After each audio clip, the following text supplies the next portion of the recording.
Today in Digital Classroom, we're gonna do something really, really fun. You know those, well, landscapes you shoot with your phone while mountain biking? They always look not really amazing, they look terrible. Now, I'm not a big fan of artificial intelligence and replacing skies, but today I'm gonna make an exemption. I'm gonna do something pretty out there with a pretty mediocre to bad shot. So join us for this episode of Digital Classroom. It's gonna be fun.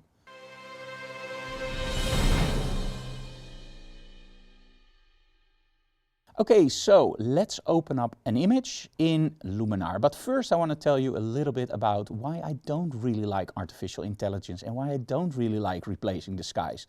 Let's be honest.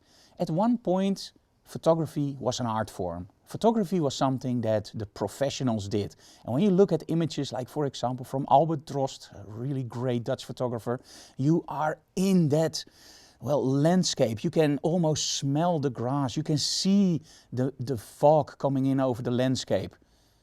But at this point, I'm really doubting him. Did he really take those shots? Or does he use Luminar? Now, I'm just kidding with you guys, of course. I know Albert really makes those shots himself. But with Luminar, even with a phone image, you can create something that, well, doesn't even come close. But for an untrained eye, it can look pretty darn impressive. So let's go and dive into Luminar and let's see what we can do with a really crappy shot. Okay, let's take this incredibly amazing shot I took with my phone. It's absolutely horrendous. And let's just see how far we can push this into the realm where it still looks semi-natural, but it's way over the top. Okay, so the workflow is very simple. You start from the top normally with your accents, of course. But in this case, let's decide to just do that last. So go all the way down and let's start with the creative part. So let's start here with sky. And of course, we want a beautiful sky in there. So let's make a sky selection and I want one where the sun is in. So let's take this one. Yeah, I really like that. But as you can see here, the masking isn't really right. I don't like where the sun is. I would love the sun over there. So let's see what we can do. So let's flip it. There we go. That's already nicer. Let's change the horizontal position behind the tree. I really love that. And maybe go a little bit down. How about this? Okay. Now let's go for the mask refining. First, let's go for global. And as you can see, that already changes a lot. Okay, let's zoom in a little bit. Now this was shot, of course, with my phone, so the quality isn't perfect. But as you can see here, when you change that global setting, it really nicely enhances the mask. So let's do some close caps. Okay, and some fixed details. Now this is something you have to do for every single image to see what you like most. Now you can still see that there's a little bit of problem in the back with that gray area. But that's also, of course, because it was a really foggy day. So I think that we may have to add some really nice fog in a moment. So let's first do a scene relighting. So a little bit darker, maybe a little bit of saturation.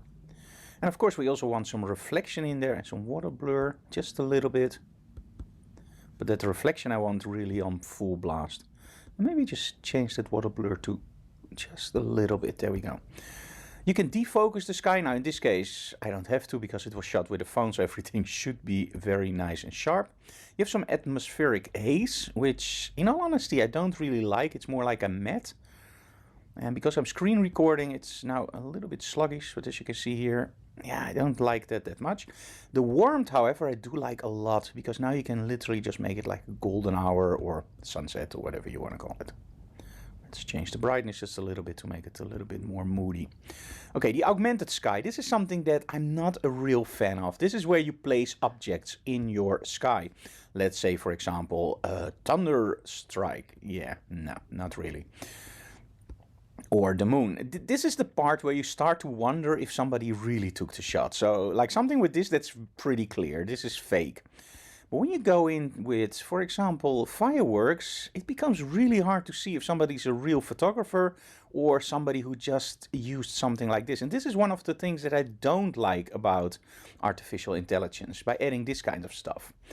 However, sometimes it can be really cool to just add some birds in the sky. Because let's be honest, birds supposed to be in nature, right?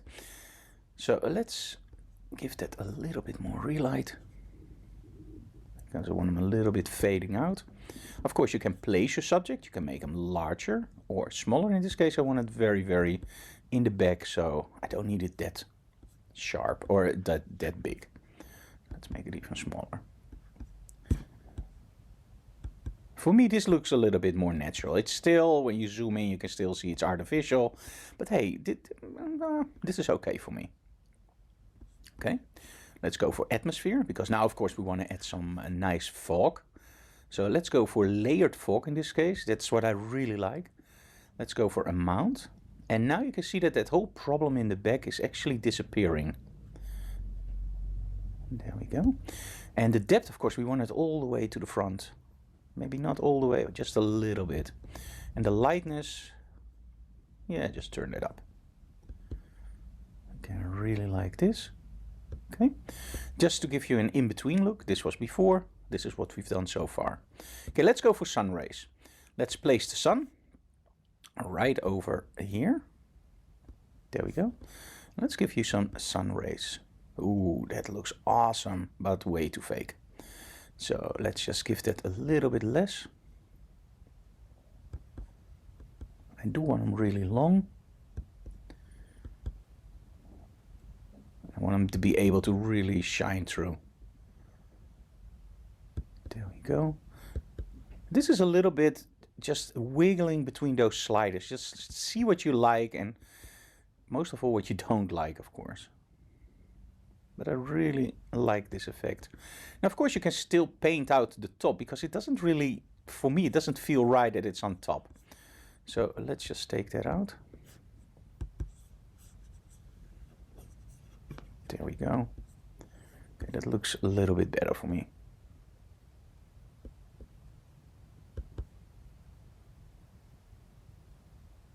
Yeah, I really like that. And of course, you can always go for your mask and go for, okay, I don't want it all out. Just go for example, let's say 20% and just paint it back in. And now you can see it a little bit on the top. Just depends on what you like. So let's leave it for this. Okay. You can set the sun radius. In this case, I want it really nice and in there. The glow. Let's give that all the way, because we have a foggy afternoon at the moment even. This was in the morning, but okay. Okay, there we go. And of course the warmth. And the rays warmth. There we go. Really like that. Okay, dramatic is one I will not use in this one, but I will just show you what it does. It will give you a little bit more of that harsh look, or at least I think it's a really harsh look, which I love in certain images, not in this one. Okay, let's go for mood. This is where you choose your LUT tables. So let's go through some which I like. And I want it a little bit more real, but also with a twist of surreal. So let's go for something that comes a little bit close. How about this one? I think this one is really nice. You can do the same thing with toning. Let's first go for the shadows. And let's just saturate the reds a little bit and then change the hue to get it exactly where we want it. There we go. Let's do the same thing for highlights. First I will just bump it up, and then I will just find the colors that I like. You're actually just mixing it as you go. Okay, I really like that. I always go before and after to see that there are no weird halos or whatever in your image. The matte, that's something you will see me use almost never, because I like the deep blacks, and somehow with mattes, I don't know, not my thing. Okay, let's go for mystical. Now mystical is really, really cool. It will work slightly different, I have the idea, on certain images, but most of all it will just give you a nice glow, but different from a normal glow. Let's just show you. And I think in landscapes this can work like a charm, but I also used in model photography. And let's go for full blast so you can see what happens. So it creates a weird, soft, almost out of focus idea, but when you zoom in, it's more like there's a layer over it. I really like it, not on the high setting, of course, but when you go to 0, you immediately see, hey, there's something that it might add for a mood. So let's go a little bit up. There we go. and see the before and after, you can see it just gives you a little bit of a more blending effect. And you can do it a little bit more or less in the shadows, and you can create it more smooth.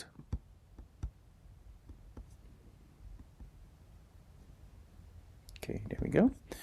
The glow in this case I will not use, I will just show you what it does. It will give you this. Some people do like it. For me, it's a little bit too much in these kinds of images. You can also use an Orton effect. But overall, for me, no. And of course, there are advanced settings. Film grain, we're not going to do now.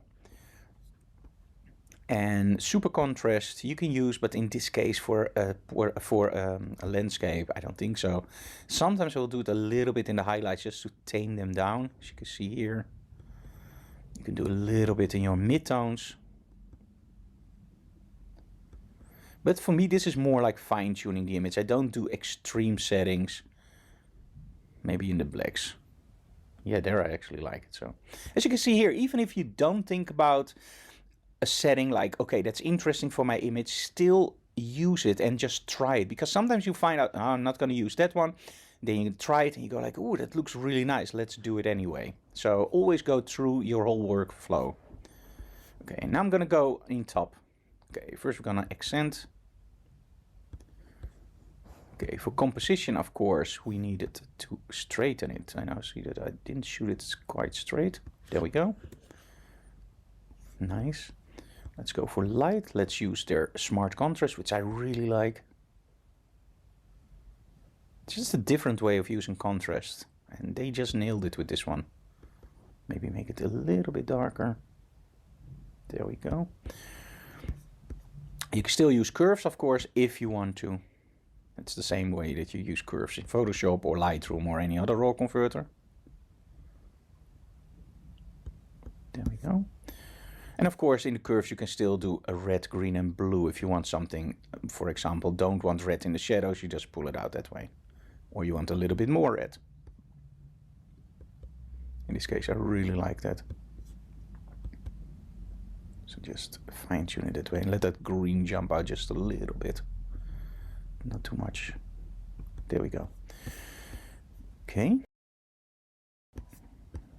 And for structure, in model photography, I use this just very, very slightly. For this one, because it was shot with a mobile phone, I don't really want to add any structure because I'm afraid that the image will literally just fall down. So let's just try it. Okay. Remember when I said just try it? Sometimes you will be surprised. This looks okay. It just gives your image a little bit more boost, as you can see here. So I really like that effect. And again, it's a little bit lagging because I'm also screen recording, but I hope you can see the effect. Okay, and finally I will go for color. Just give it a little bit vibrance. Okay, there we go. And of course there's also the landscape, but in this case we already did so much that I'm not going to use that. But you can dehaze it, of course, but we just added fog, so why? And make it golden hour to make it a little bit more intense. Or add a little bit more color. In this case, don't use it because we already did so much. Ooh, the vignette, of course, we need to finish it with a nice vignette. And there we go. Okay, so we went from a totally, scrap heap image like this to something that looks absolutely fake. But I think if you post it on social media, most of your friends will go like, oh, wow, this is amazing. You should pick up professional landscape photography if they don't know how nature really works. Because you can see it's fake, but in all honesty, I really like the effect. So, okay, so this was my crazy landscape idea. I hope you enjoyed this, and let's go back to the studio for the final conclusion. Okay, now let's be honest. It looks great, right? But I already mentioned before Albert Drost. Look at some of his images and compare that to the one that I created. As a photographer and as a nature lover, you will see immediately a huge difference between the real images that are enhanced with Luminar or Photoshop or whatever, and the really fake images.